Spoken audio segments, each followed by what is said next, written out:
This is my mother's. She was a shorthand typist, a stenographer called, and she was fluent in French and German. It was taken to be hidden by these distant relatives by marriage, and they returned it to me. And I had to carry this, and you can see it was jolly heavy. I must have been a strong lad. It's sentimental. My mother had her fingers on it. That's all it is. Arriving in Auschwitz, I was exactly 16 years and 1 week old. And my father had disappeared a fortnight before us, and I never had a chance to say goodbye. My mother and I received our transport numbers on cardboard to be put on our one piece of luggage, and our transport was made of 1,500 men, women, girls, babies, and young boys. We'd been told we were going to another workplace, so we were wondering whether we were going to see our fathers or our mothers again, and we were a bit apprehensive. We continued until light again the following morning, and the train slowed down, and everybody in the compartment noticed all of a sudden a line of reinforced concrete fences at right angles to the rail,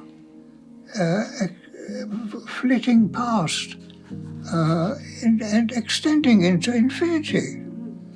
And somebody in the compartment said, "This is a concentration camp."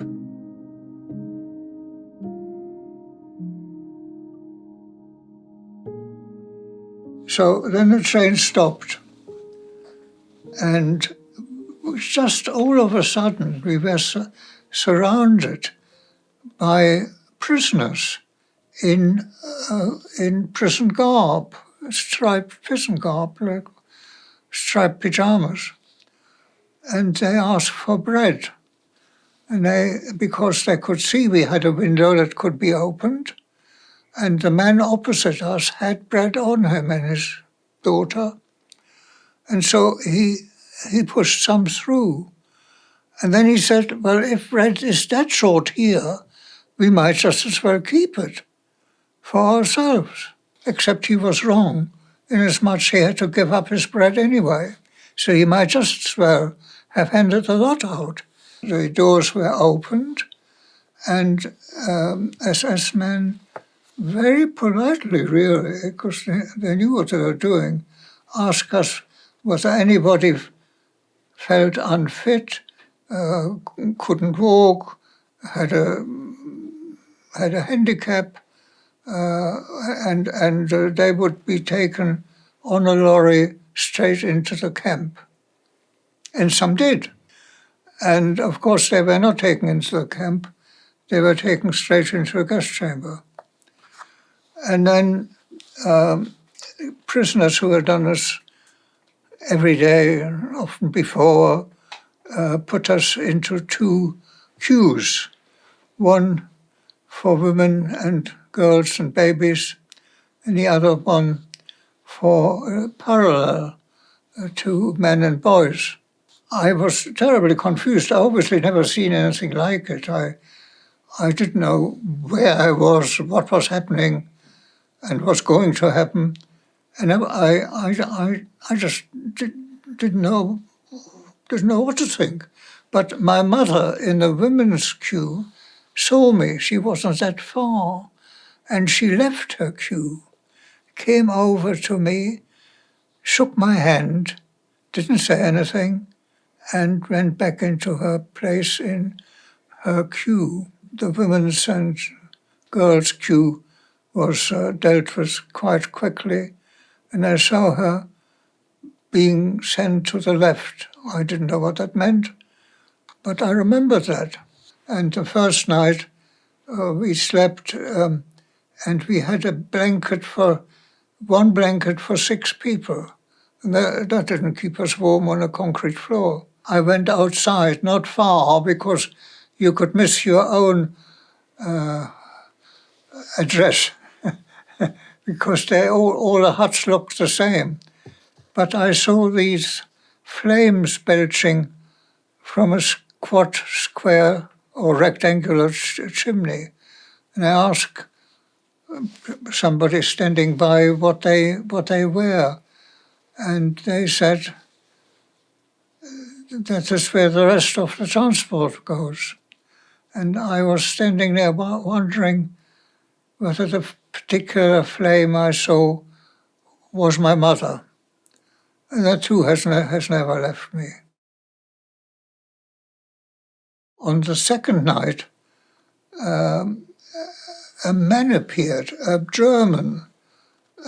He had 2 SS men with him, and he just looked around, and I happened to stand near the door.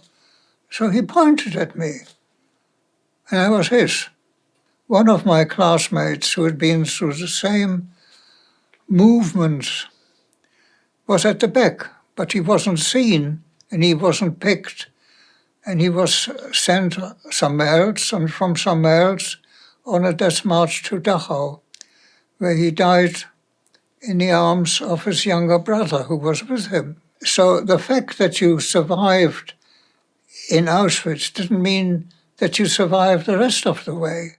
5 days from arrival, we were sent on at night to a place called Friedland. We said to ourselves, it can never be worse than here, which wasn't true. That is where the manager had come from. He had the contract to make aluminium propellers from aluminium castings. And he had already received 300 men from Auschwitz. He was satisfied with them, with their skills, and he wanted another 165 more. But there weren't 165 left alive.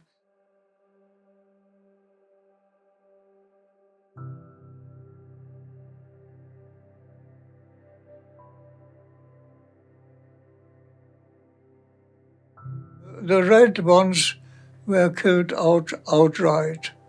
They didn't know where they were going. They were either sent direct to an extermination camp, or they were sent from the ghetto to an extermination camp. And I called it red for dead, which sounds a bit corny, but is quite right. And those were the blue little rectangle survived on the last day of the war. This is a fellow called George Glansberg, doctor. He was a doctor of Oriental languages. He was our teacher. He played the violin. He played chess with me. He was a marvelous man. And can you remember what happened to him? He starved to death. This one is the fellow who's still smiling and who was not chosen, who went with me, same transport into Auschwitz, where he was not chosen because he stood at the back. That is me. Has a blue little drink, and I'm alive. Most of them died. And certainly by now they're dead, but that's not the point. They were killed. And I had a crush on this girl, but she died. She was murdered, yes. She had an Oriental look about her, I think. And this one is particularly sad, as I said, because he was sent to just beyond the Polish border, and their train was stopped for a week because they couldn't catch up killing the previous transports. So they put them on hold, as it were. And of course, if you're 6 days without food or water, you just die. You just can't last. Now, do you remember that photograph being taken, Frank? Just vaguely. Just vaguely. Everybody presumably, or most people, some people, had a copy, but they got lost. I'm the only one whose copy was preserved. And here it is. I can't bring them back to life, but I can make them being remembered. I had something you could look at and see immediately how many had died and how many had survived.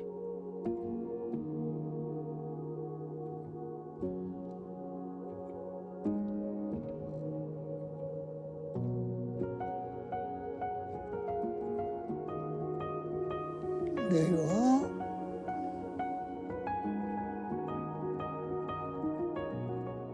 There's Her Majesty's best wishes. How does it feel to have been awarded an MBE for the services? Well, it felt very good, and I felt that I owe a great debt to the school and the school children at Northgate for their effort. I mean, you want to take a picture of me wearing it? Is this any good? Do you ever wear it? Do you wear it around the house? No. I would. I thought I could make a contribution to the teaching of the Holocaust, because that is an example. Here you have children who were murdered. And there's their picture. They are not just numbers, they're just as names. They've actually got faces. And that was important to me. I imagine your daughters must have been incredibly proud. Oh yes, they were there. They were present. Well, they helped me stand up. To stop hate and discrimination, give everybody a fair chance,